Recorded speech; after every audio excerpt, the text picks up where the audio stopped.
And welcome once again to Living in the 21st Century. Joining me today is Domingo Dominguez, City Councilor at Large, and also candidate for State Representative from Salem. Domingo, it's a pleasure to have you on the show today. My pleasure. Thank you for having me in. Excellent. Tell me a little bit about yourself and as City Councilor there in Salem. Absolutely. My name is Domingo Dominguez, as you stated, and actually one of the city councilors at large in the great city of Salem. I am originally from the Dominican Republic, and I am the first Latino to be elected citywide in the great history that we had here in Salem. I am actually very involved as a community active before I become elected, and I also used to teach a two-way bilingual program in Puri Salem High School, and at the same time own my own business. So I had a long history of involvement in my community and allow me to not only represent them fairly, but to know exactly their concern, because I'm one of the people that I represent. I have a long family. I have 7 wonderful children. They all graduated from Salem High School. And I have 4 grandchildren. I'm married with my wife for almost 35 years. And my passion and love for my city is bring me back to serve my community. So this is who I am. I'm also a Christian. My mom is a pastor down in New Jersey. I come from a faith community, I would say, environment all my life. And I also, a very, like I said before, very active in the community in different capacities, different board members of different institutions that in some other way are the one that made the character of the city that I live. Great. So thank you. Excellent. Just to be curious, back in the 1990s, I used to go to Puerto Rico and do business. And there was this place called Domingo Dominguez at the top of Rio Piedras in Puerto Rico. Well, I don't assume that has anything to do with you. I hear that before, and I think for some reason those people that those family that have the same last name actually come from the same background. I think our family coming from French, and a lot of the Dominguez family stayed on Puerto Rico and another country. Excellent. Yes, one of the things I want to ask you, I found that there's a problem right now in Salem where parents are somewhat at each other when it comes to vaccine for their children. And teachers wear masks and children wear masks. Is some chaos surrounding that. Would you be able to give any insight on that? Absolutely, yes. As you might know, as a city councilor, we don't have the decision to be made on that regard. It's up to the Board of Health and the mayor office that make those decisions. The decision was made based on trying to save people's life. However, I am one person that say that we had to live it up to the decision that people make. I was affected by COVID, and I was even admitted to the hospital for 3 days. So it is a real situation that we all had to be aware that is take life. But more than that, I have to tell you that last week my father passed away, in which he was tested positive. So it is a real thing that touched my life directly. Right. But I always say that we as a government, we know how to mandate on how people protect themselves. So I respect everybody's decision. I respect my family. We all vaccinated, and we take all of the protocol necessary to prevent that we can be affected by this terrible situation that affect everybody. So my say is that, in simply, I think that we had an obligation to protect people's lives, but I think that we had to be very flexible and let people decide on where they wanted to go. Excellent. I respect both sides. Absolutely. One of the questions I want to ask you today is, how how much more would you be able to impact your community serving as a state representative opposed to city councilor? That's a great question. I think I have proved myself as a servant. I serve my community in any capacity. Now, as a city council, this is going to be my third term. And I've been representing people concerned. And I love what I do.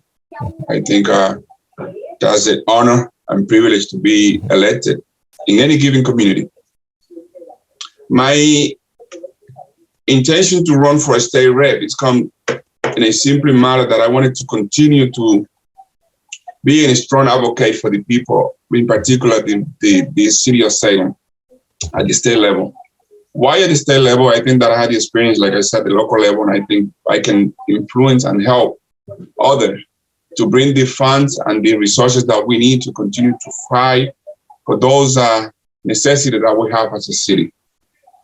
There is not a Latino at this moment in the history of Salem that has been in that position. And I think that being a diverse community that represent most of the minority population that we have in Salem can be an access.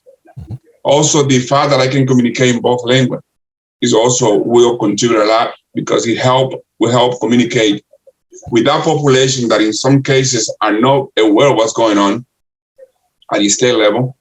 And I also be able to contribute not only on regard to my city, but also in regard to the budget and any other matter that come in front of the state house. So we can, as a state, be the representation that we deserve. I think that we deserve a diverse representation in the state level too.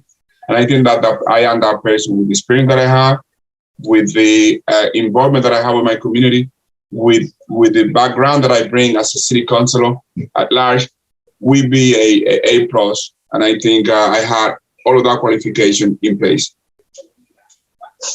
Beautiful. One of the things I would love to ask is, as a person from minorities rather, in this country, now, back in the early 2000s, we recognized we had the introduction of NAFTA. And even though on a national level, commerce were greatly enhanced and the American government reaped the sweets of it, it didn't really trickle down to the minorities that many people had, and minorities lose their jobs and so forth. I recognize there's a similarity in Salem where commerce is doing pretty good. But what about the status of the minorities? Are they really prospering? What are their status right now? That's a great question. In this given moment, especially now after COVID, our communities are the one that's been more affected, more impacted by this COVID situation. Before COVID, we see that it was a disparity. Now this COVID, the disparity is getting bigger and bigger. And I think that's what we need, leaders who understand that this gap needs to be closer and closer. We need to bring high-paid jobs. So to allow the minorities to get involved in get on those jobs so can help the economy. Without that, I don't think that we're going to recuperate. So we need to make sure that happens. And that's what I say to many people. Send me to Bacon Hill, and I will be a strong voice, as I've been having been in the local level, representing those concerns and making sure that we bring the job that we need to have here in Salem, so we can have those minority or those community that are not represented well to be in the table. So yes, you're right. I mean, we have so many disparity, and we need to try to break that bridge. One of the other things I recognize, COVID presented its advantages and disadvantages. And really the elite prosper a lot from COVID. They stifle the government payouts and benefits and so forth. And in the result of that, many minorities and American citizens also went on unemployment benefits and so forth, and they reaped sweets. Many never got back a job, and one of the things that happened is that the hourly rate per wage had decreased significantly. And there are those who just won't go back out to work considering that, hey, the virus is there, I'm not going to endanger my life over these small, measly rates that I'm working for.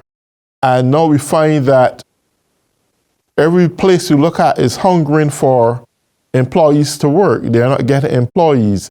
And the human resource departments around corporate America in functioning in favor of employees and their prosperity in the company. They are ill-treated in most cases.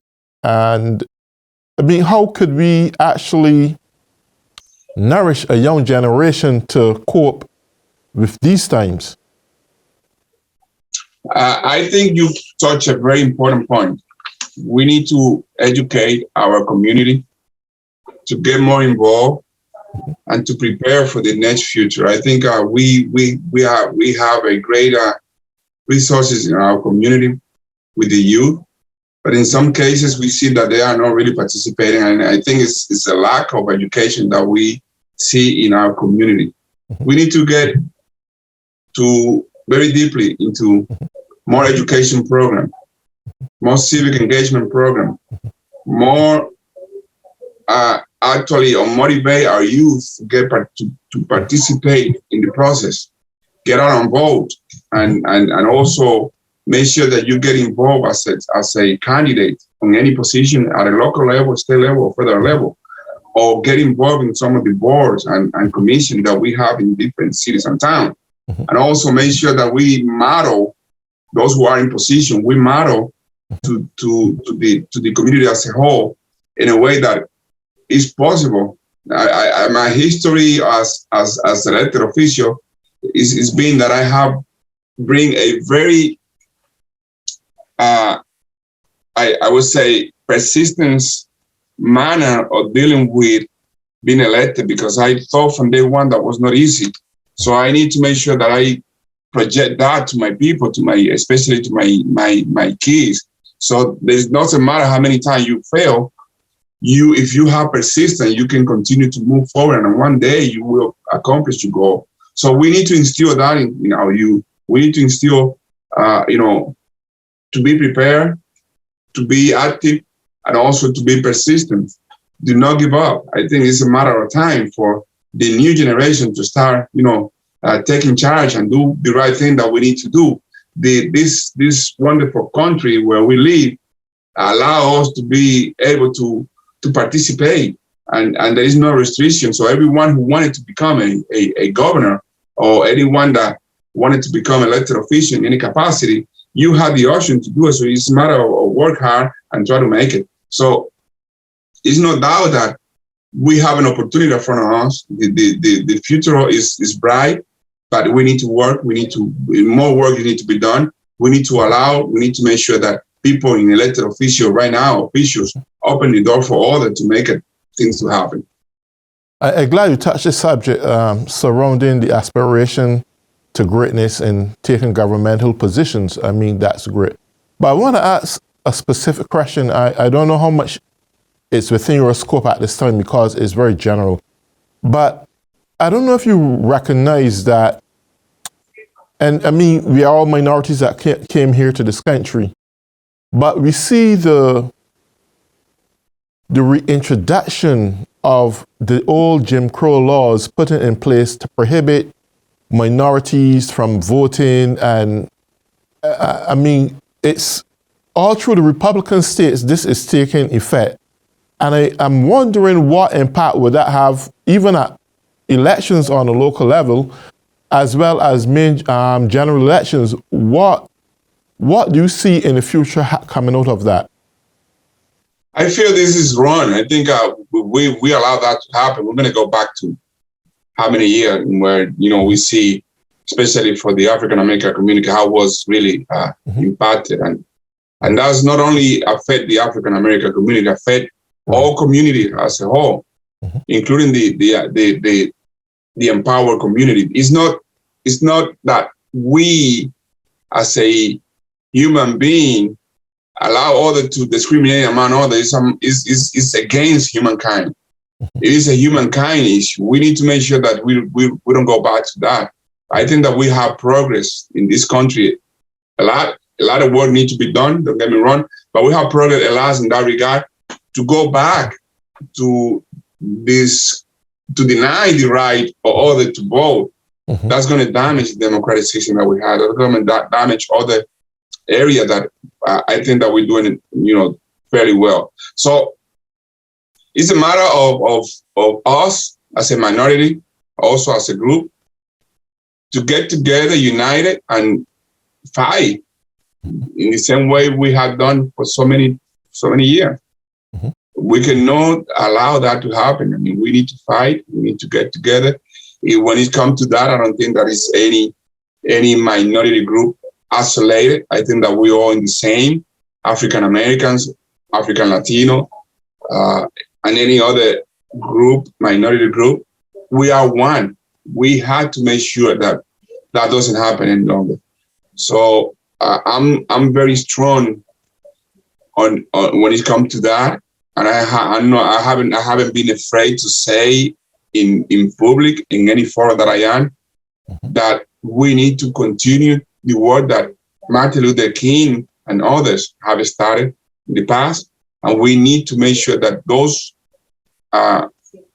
areas need to be focused. We need to work more in the systematic racist system that we see sometimes in a very different scale, and to make sure that we advance, not to go backward. We need to advance. We need to continue to advance. Absolutely. It often bothers me that Dr. Martin Luther King and many civil rights activists around this nation had fought to get us this far, to even get some of the 1964 Bill of Rights Act to manifest and play a role in society. And back there on January 6th, we recognized 2021, we had an insurrection. And this had caused more damage to the nation. I think the nation's democracy is fragmented. We see a very great separation of beliefs in this country. Democrats and Republicans is a big separation. The nation is split in half.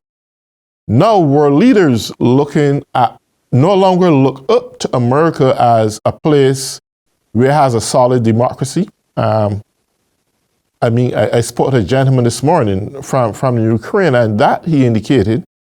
And leaders from as far as North Korea, like Kim Jong-un, Xi Jinping from China, Vladimir Putin from Russia, these leaders have no concern or thought that America is the nation it used to be. And therefore, in its stages of distress or vulnerability, they are using these moments to capitalize and do whatever they want. And with this kind of environment, I often ask this question: what kind of a nation we're going to have that our generation, our future generations to come, is going to succeed and prosper when everything at this juncture, at this time, is going downhill? What do you have a scope on this? I have to agree with you in many of the comments that you have made. I think it's actually the right perspective. I think I need to go back to Martin Luther King sentimental, where he actually expressed his belief and express his thinking, which up to today they're still alive, and in some of the cases we haven't seen a lot of progress, like I said before, but we have a lot of progress going on. So I only have to kind of agree with you in all of the aspects. How important is it at this juncture in time that, because we know that there's a hindrance when it comes to this younger generation with the technology and all these beautiful things that they can get their hands on. But the realities to life, like where we came from as a people or our ancestral struggles to survive in this place, that is all thrown behind us. How do we instill in the minds of these young people that there is more to see than what the natural eye is seeing? And it's vitally important that we grasp the kind of education that will make us not second-class citizens in this country, but on par and equal to every born American citizen, receiving the same rights, getting treated with the same fairness and honesty. How important is that for this younger generation? Very important, very important. I mean, recognizing where you're coming from, your roots are very, very important. I have to say that I'm a second generation from Africa. My great-great-grandfathers actually came directly from Africa. And I'm very proud. And my kids who are born here in the United States, they all know this story. I mean, it is a matter of us individually as parents to make sure that our children know where we're coming from. I was born in Dominican Republic, like I say. But if I don't know who I am, if I don't know where I'm coming from, there's no way I can fight for my rights. I can fight for who I am. And also we have to instill a sentiment of pride. We need to be proud of who we are. We need to understand that what we bring to this great nation is who we are and where we come from. And if we are not instill that to our children, they are not going to know, because history are very important. We need to make sure that we let them know the history of our parents, how they come from, how they come to this point, and continue to be proud of that. And they had to carry that to the children themselves. Secondly, I had to mention that education is a very big component on anything that we do. We need to continue to educate. We need to make sure that our children continue to stay in school, and we need to continue to have programs that we work with the education system to make sure that our children are very well represented in school, that they know they don't quit, they continue to advance, and they prepare for what they're going to face in life. So education, history, and be pride are good components that we need to keep and make sure that our children continue to keep it. Yes, and also there's also incline on anti-Semitism and bullying around schools. Is the system going to put something in place to bring about a zero tolerance policy on this? Because I'm hearing from time to time that there are those of minorities who are actually getting bullied. And even teachers are turning a blind eye against it and pretending it just don't happen. What can you think is the best approach to deal with this? I'm sorry. Yeah, I feel just very, very appropriate, because two days before we had an incident here where we had some comments on social media in regard to some decision that the Board of Health took to eliminate the mandate, and they received some bullying and some anti-Semitism comments. And we all, as a city, stand up, condemn those type of actions. But I think more than that, we need to create an environment in where we have the conversation with the community as a whole. I think that in some cases, we need to make sure that we face it the way it is. We need to understand that there is a division in our country. There's a very deep difference among groups and among ideology. So the conversation needs to be happening at a local, state, and federal level. But as a local official, I think that we have the responsibility to bring all the stakeholders to make sure that everyone be part of that conversation, including our children, school departments, community leaders, parents, elected official, and you name it, everyone on the table.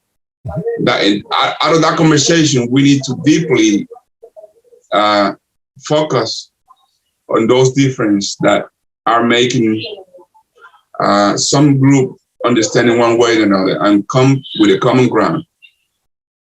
And at the end of that conversation, we need to all agree that we need to continue to work on those differences and make sure that we all agree on continue to accept who we are, regardless of what color we are, regardless of what nationality or any difference that we have or any gender.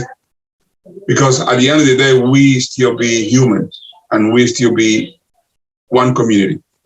So those points, those actions need to be taken ASAP. If we don't work in that regard soon, we're going to see how big is going to be the hole, and maybe it's going to be maybe too late. Absolutely. Well, Mr. Dominguez, it's an honor and pleasure to have you on the show. We are running up on the last minute. Is there anything you would like to say before we go? Yes, I want to thank you. I think this type of programs where you highlight some of the needs that we face in our community are very important. Educate others. I want to thank you. And I also wanted to leave you with a great,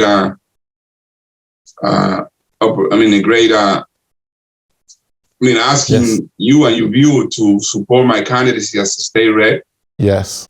And I'm looking forward to being the campaign race, listen to everyone concerned and make sure that I address it and make sure that I not only listen, but if I get elected, be one of you guys fighting in Bacon Hill, making sure that we deliver the result that we deserve as a city. So thank you so much once again for this great opportunity. And I'm looking forward for continue the discussion with you and other videos. So thank you so much. Absolutely. Well, thank you, Dominguez, and we look forward to speak again pretty soon. Take good care. Thank you. Bye-bye. Take care. Bye. And to all those who have been tuning in on Living in the 21st Century, I want to thank you and have a good day.